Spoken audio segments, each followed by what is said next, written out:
Climb the mountains and get their good tidings. Nature's peace will flow into you like sunshine into the trees. That quote is from John Muir's Our National Parks. Today we're going to talk about what this book inspired and what it helped create. My name is Dan Kelly, and you're watching On the Trail.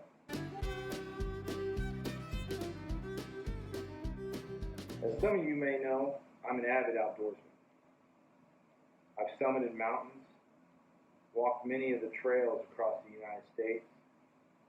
I've even volunteered to watch sea turtles when they hatch make their journey into the ocean. A lot of this wouldn't be possible without the work that John Muir done. John Muir is known as the father of the mountains. Growing up, he studied botany, geology, and zoology. He even had several books that he wrote on the theory of how the Sierra Nevada mountains were formed. John loved the Sierra Mountains that rose above the landscape of Northern California. The first time he visited them was in 1868. He was so impressed with his week's visit there that he decided to return. Eventually, he landed a job as a shepherd, making only $30 a month, which suited John just fine. And as he guided that flock of 2,000 sheep through the meadows of the High Sierra, John Muir would sit there and study the flora and fauna and sketch the mountainside.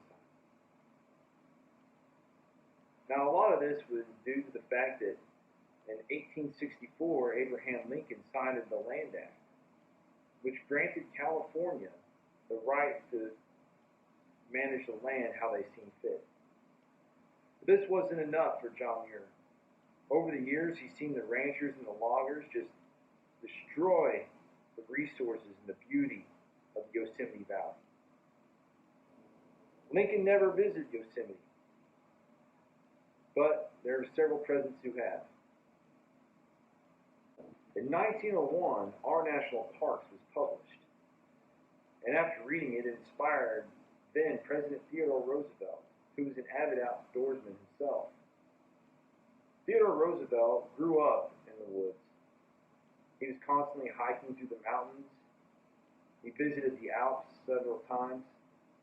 And even after he ran for his third term for president, he went to South America, where he was offered to go on an uncharted river, which is now named after him, called Rio Roosevelto in Brazil. Theodore Roosevelt wrote to John Muir asking him to be his guide to Yosemite. "I don't want anyone with me but you. I want to drop politics absolutely for 4 days and just be in the open with you." A few months later, Theodore Roosevelt made his way to the Yosemite Valley, where him and John Muir met for the first time. Little did they know that the friendship that they were going to make over those next 4 days was going to create something a lot larger than themselves.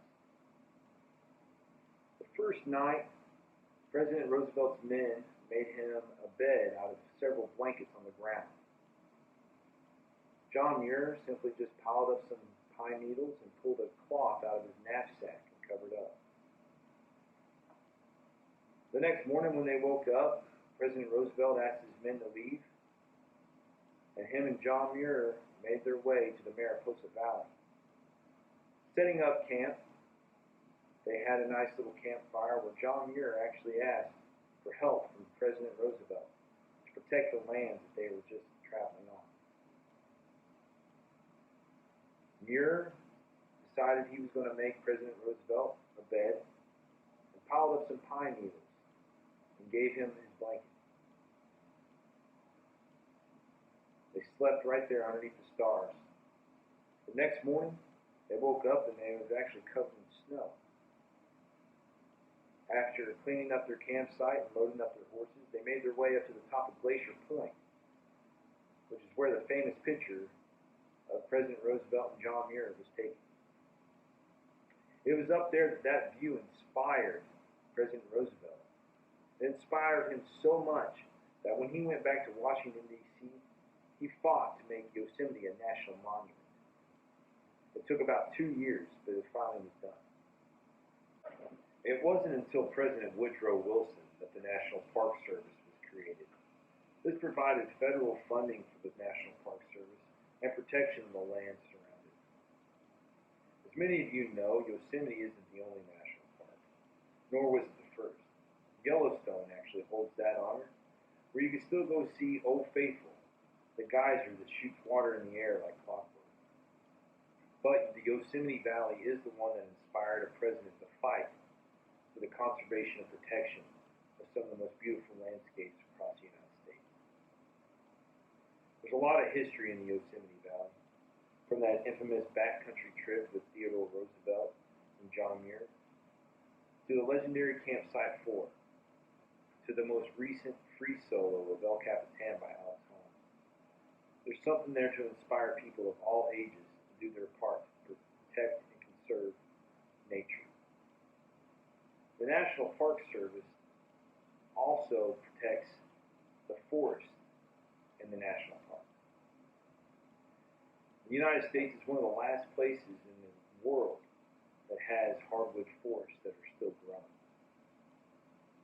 We need to do our part and protect those. There's a lot of things you can do to volunteer for the National Park Service.